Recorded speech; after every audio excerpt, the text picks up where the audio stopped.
Buenas tardes, estamos en el marco del 25º Congreso de nuestra Sociedad Mexicana de Cirugía Cardíaca. Contamos con la grata presencia del profesor Tirone. El doctor es cirujano de Toronto y nos acompaña en esta ocasión para ofrecernos algunos puntos de vista sobre algunos tópicos selectos que tenemos sobre su técnica. Dr. Tirone, it's an honor to have you present in our meeting. My pleasure. After 30 years, your experience, you have seen many patients, and now in the current era, what is the more patient indicate patient for routine aortic valve sparing operation? I think the best patient is the younger one. By young, I mean anyone under 50, where we don't have a good alternative to replace the aortic valve. In patients 60, 70-year-old, if you repair the aortic valve, or if you use a bioprosthetic valve, the durability is very good, the bioprosthetic valve. Very seldom a 70-year-old patient ever come back from our surgery. However, if you compare side by side, aortic valve repair versus replacement, repair is better at any age because you have less endocarditis, you have less thromboembolic complications, less paravalvular dehiscence, but you run the risk to have recurrent aortic insufficiency. So when you do an aortic valve repair, in my mind, I always take a look at the valve and I tell myself, can I make this valve more durable than a tissue valve, than a porcine valve, than a pericardial valve? If I'm convinced I can, I repair for sure at any age. However, if the patient is under 50, I go the extra mile. I try harder to save the valve, simply because there is no good operation for a patient who's 20, 30, or 40-year-old. The Ross procedure is next with operation. But the Ross procedure is no good for a patient with aortic insufficiency. So even more reason for us to try to repair the regurgitant aortic valve, be it bicuspid or tricuspid. So Mary, younger person. Absolutely. I think the younger patient is the one having more benefit than anybody else. Moreover, if you use the David operation, the reimplantation of the aortic valve, where the aortic valve is placed inside of a dacron graft. A dacron graft is inelastic, is inelastic. It doesn't expand. It doesn't move. So when the valve open and close, it's much more stressful for the aortic valve to open and close inside of a piece of dacron than in my own heart, which everything is elastic. So for being inelastic, this alone, you shorten the durability of the cusps. I learned over 30 years of the operation that younger patients have the innate ability to adapt to a rigid root. In other words, if I do identical aortic valve sparing a 20-year-old and a 50-year-old, the 20-year-old will be more durable because the cusps are young. They likely can adapt themselves to a more rigid structure than a 50-year-old man aortic valve. Even more emphasis to repair the younger patient. And what do you think about children with aneurysm? Children is a problem. Children, because you cannot replace with a fixed size dacron graft. However, after age 12, 13, 14-year-old, that aorta is so large that you can use an adult size and it works equally well.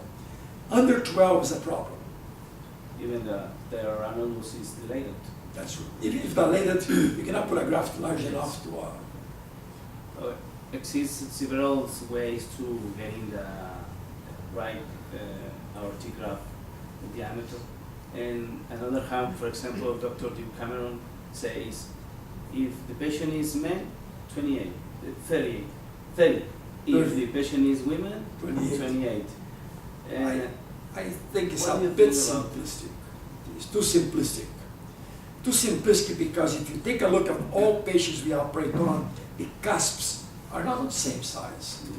Some patients as big as you and I are, our cusps are relatively small. You cannot put a 30 graft on us. If my cusp is only, say, 14 millimeter tall, you put a graft of 30, I'm an incompetent aortic valve. I think 28 and 30 is oversimplistic. That because perhaps Dr. Cameron operated mostly in Marfan's patient. And Marfan's patients have larger cusps, Yes. and those are much more forgiven. But if you do non-Marfan's, we have to take a graft that fits the valve. And in your experience, what is the better method? I think the height of the cusp is the best measure. Nocturnal and cusp? All three, measure all three, calculate the average. Okay. And then 2/3 of that, of the average, plus the thickness of the septum, comes to a formula. A Yes. third because you wanted it to go out. Or simply, you can take the height times 2 and remove 2, 3, 4, 5 millimeters the most to accommodate the septum. Okay. Union. So if our cusp is 14 millimeter, 14 plus 14 is 28, you should use a graft of 26 millimeter. If the cusp is 15 millimeter, 15 plus 15 for both sides is 30, use a graft of 28. If the cusp is 16 millimeter, 16 plus 16 is 32, take one size and go one size down. It works very well. The diameter is important for the sinotubular union. Absolutely. But there you cannot adjust. What you cannot adjust is the one inside the heart. If the sinotubular junction, say, is 30, but the cusp is too small for a 30, you can plicate, you can take say this is the tube, and the cusp now don't touch each other, they're too small. You can plicate a bit, but by putting a pleat in the sinotubular junction to approximate the cusp together. So you can compensate, if you make a mistake of one size, you can compensate it by plicating. I think in doubt, if you don't know if it's 28 or 30, it's always better to put the bigger one. With the bigger one, you can make it smaller, and the small one, you cannot make it bigger. Dr. Craig Miller in Stanford used to a bigger graft in the root, and after an aortic assembly. Smaller. Smaller. What do you think about I think this is to make a simple operation too complicated. Yes. To graft and No, it's more too time. complicated. Absolutely. And More place to meet, more, no, So you have a decide to replantation in the patient, and you choose the graft, and how do you secure in the ventricular junction? that's the most difficult part of the operation, I think. Surgeons who do congenital heart surgery, surgeons who do the Ross procedure, have no problem with that. Because you have to, in addition to detach the coronary arteries, you have to dissect the aortic root down below the nadir of the anus. As deep as possible. At least 2 millimeters below. On the right side is simple. On the posterior side, on the left side, is simple. You might get some veins there. The most difficult part is the septum and the right ventricle. The right ventricle, if you try to push the right ventricle away, you might tear the right ventricle. If you dare, continue dissecting it. Put the graft down. Put the graft down below the valve. The right ventricle is torn here. Sew it. The right ventricle will be graft with 4-O-proline. And it probably solved. But I can't emphasize enough, and this like is the most important part of the operation, is to bring the graft down deep into the outflow tract. And then, if you secure with 2 or 3 sutures, or 10 sutures, it depends how much reduction you will accomplish. If the end is not dilated, you don't need many sutures. You put 3 only, like Cameron does. Cameron, 6. 1 below the nature. Yes. Now, if the end is grossly dilated, you cannot do that. Then you need a bunch of suture all around to reduce. 12 maybe is... My average is 9 to 12. If it's very big, 12. The ordinary is 3 per curvature. It's important point because, for example, Joe Coselli says the same to Cameron. No, 6, only 6 stitches is if the end is normal, yes, but if it's dilated, you cannot do that.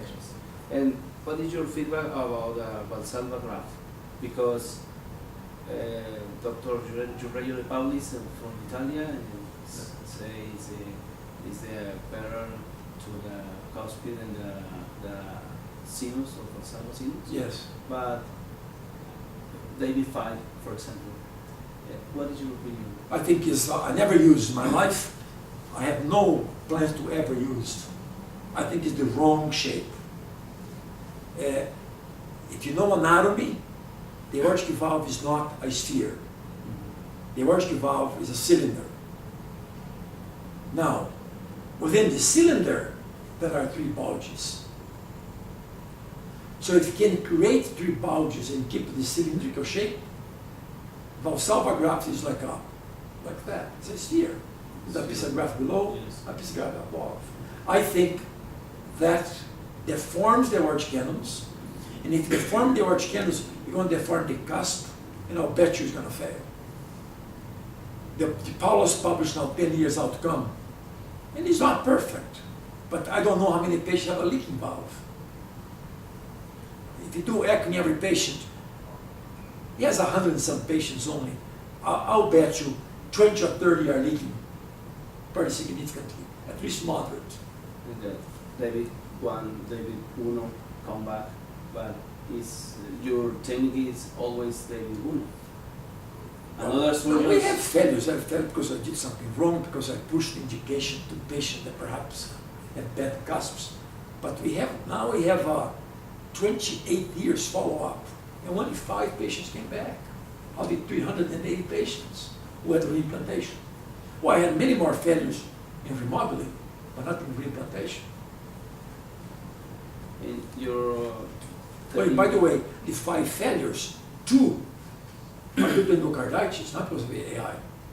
One patient got endocarditis 12 years later, and one got endocarditis at 23 years after the operation. Well, they required a bendable with a homograft. in our country is the gold standard is the mental bono procedure, but could you give us advice for your techniques in Mexico?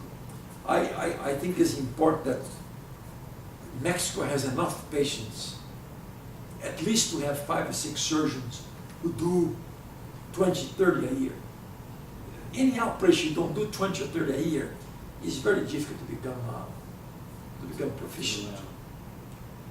If you see only 1 or 2 a year, it's very, very difficult to do an operation. Then a bento is a bad operation. It's safer.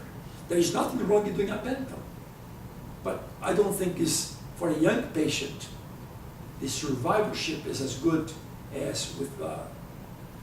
The question is because I read papers of you in disputes with Dr. Miller, Dr. Yes. Swenson, and you asked, is the better choice to the Marfan syndrome? And Dr. Miller said, is yes, but only in the right center and the right surgeon. He's right.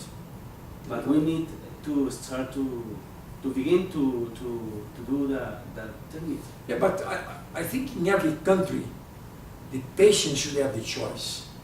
So if you become an expert on this, everybody in your state, everybody in your area should go to Tijuana to have an operation, because you are the expert. Particularly if the healthcare system is socialized. If it's a public hospital, anybody can go to you. So I think it's important for Mexico to develop centers of excellence. Excellence in mitral valve repair, excellence in aortic valve repair, excellence in congenital heart. Congenital heart is not for every surgeon. Congenital heart surgery became a specialty, a subspecialty. There are surgeons that are educated only to babies. I think valve sparing and mitral valve repair are in the same class. You should be a valve repair surgeon to do enough volume to become an expert. Okay, Doctor, it has been an honor to be and Thank you very much. You start doing, you have 10, you should do more. Yes. And in some ela fail. But as long as you document well why it failed, you learn. Next time, the mistake won't happen again. Muchas gracias, es un honor haber tenido al doctor Tirone David con nosotros y esperemos volver a contar con su presencia en un próximo congreso. Placer. Mucho gusto. Gracias.